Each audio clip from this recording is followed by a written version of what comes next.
வைகை நதி ஓரம் பொன்மாலை நேரம் காற்றாடுது. கள்வடியும் பூக்கள் காற்றோடு சேர்ந்தே ஏன் வாடுது? இது அன்பின் வேதம், அதை நாளும் மோதும். இது அன்பின் வேதம், நாளும் மோதும் காற்றே.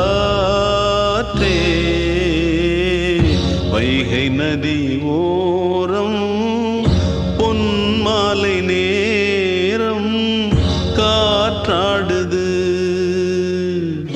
கள்வடியும்